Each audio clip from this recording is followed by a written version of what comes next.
The half-life of radium-226 is 1590 years. If a sample contains 400 milligrams, how many milligrams will remain after 2,000 years? Wow. Okay. So what do they mean by half-life? This is something commonly done in science and chemistry, probably most specifically. So if that means every 1590 years, half of the amount will go away. So for example, let me just do an example here. What if you have 100 milligrams of this radium stuff sitting on the counter? Well, 1,590 years later, it's a long time, 50 milligrams will be left. In other words, half of it will just kind of dissipate into the atmosphere. It'll just sort of go away. And then another 1,590 years, and half of it will go away again. So it'll be down 25 milligrams. So notice it dropped by 50 and then only by 25. It's not dropping by the same amount, it's dropping by the same percentage, namely half. You see that? And then 1590 years later, again, there'll only be 12.5 milligrams. This is like 4,500 years later.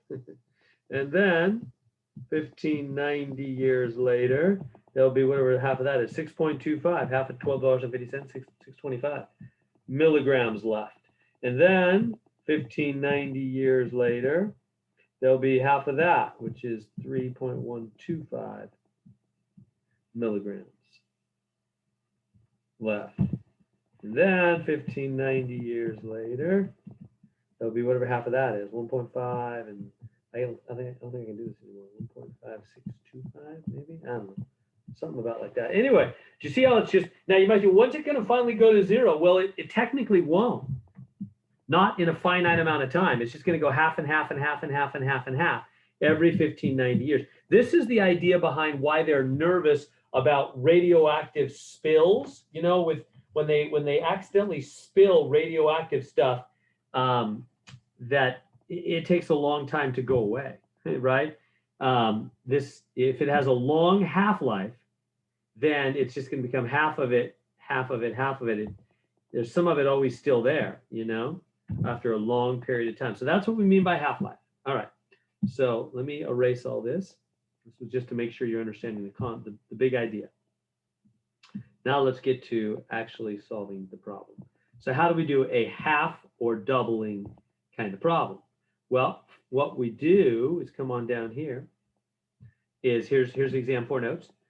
Doubling or halving time. So you grab the doubling, step 1, grab the doubling formula or the halving formula.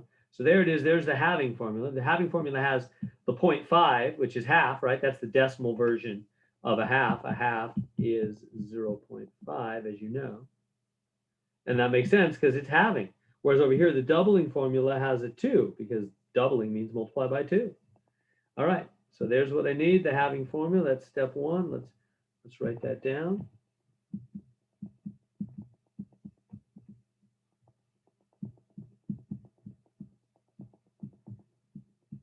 Halving formula, it's A equals P 0.5 to the T over, let me try to do a little better job there.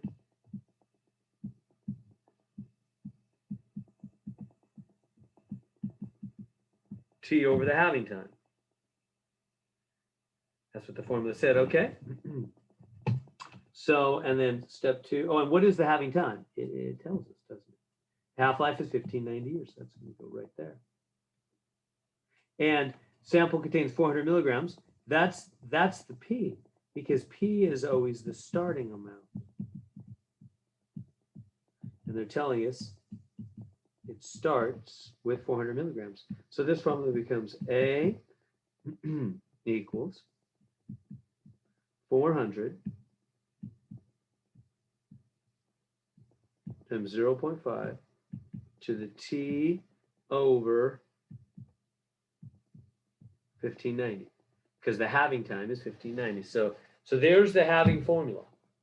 Does that make sense? So we plugged in the starting amount. It contains 400 milligrams at the start. That's what P always is, the starting amount. And the halving time, 1590. How many milligrams will remain after 2,000 years? So let's come down here.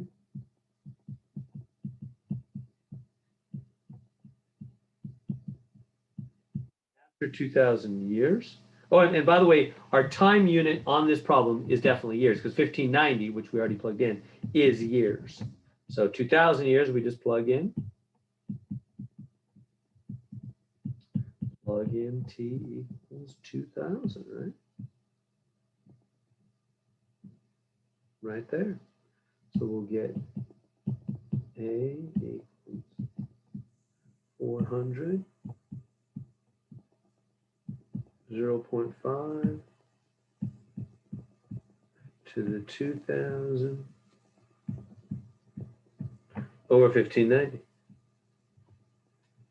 So there we go. So now how do you do that on the calculator?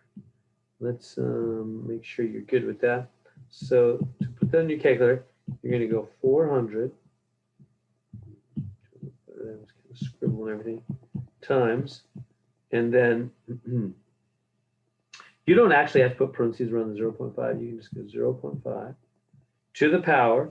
Now, there's my power button, but you could have x to the y or whatever your power button is. But you do have to put parentheses around the 2,000 divided by 1590. At least if you have a calculator that does all of it on one line, like my calculator's a little bit older. It does everything on one line. So if you have a calculator that does everything on one line, then you have to tell the calculator what's actually in the power zone. It won't know. If you leave off these parentheses and don't put them in there, the calculator is not going to know. If you leave off the parentheses like this, it's only going to raise the 0.5 to the 2,000. It won't do the 1590, and then it'll divide by the 1590. That's what it'll do. It won't know the 1590 is up in the power zone. If you don't put parentheses to tell the calculator that whole 2,000 to 1590, that's all up there in the power zone, it won't know. And so it'll do the wrong thing. So that's why you need to have these parentheses. Now, if you have the newer kind of calculators that make it look like a power zone, like it looks like it shows it raised up in the power zone, well, then that's great. You don't need parentheses. Just type that in. The calculator sees it up there in the power, well, it doesn't see it, but it knows it's up there in the power zone and knows what to do. So, all right. So I'm going to hit the buttons on my calculator.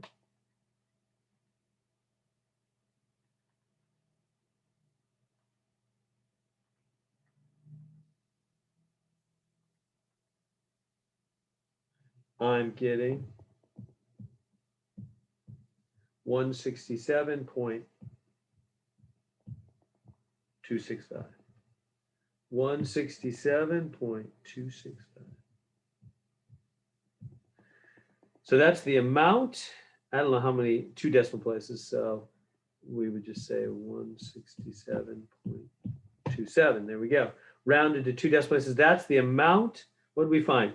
That is how many milligrams will remain after 2,000 years. So in other words, notice, let's double check. Is that ballpark generally sort of right? Yeah, it is, because if it starts out at 1,509, let's just say 1,500, and, oh no, I'm sorry, it doesn't start. Every 1,500 years, it goes to half. So if it started at 400, then 1,500 years later, 1,590 years later, it would be down to 200, right? Well, 2,000 is a little past that. It's a little more than 1,590 years. 2,000 years is a little more. So it's going to be down below half, below 200. Yeah. So 167, that's a little bit below 200. That seems fitting. So again, what do? We go to the notes, the exam 4 notes. We grab the halving formula, which has the half in it, the 0.5. T over the halving time. Plug in the halving time, 1,590 years. Plug in the starting amount, which is the P, 400.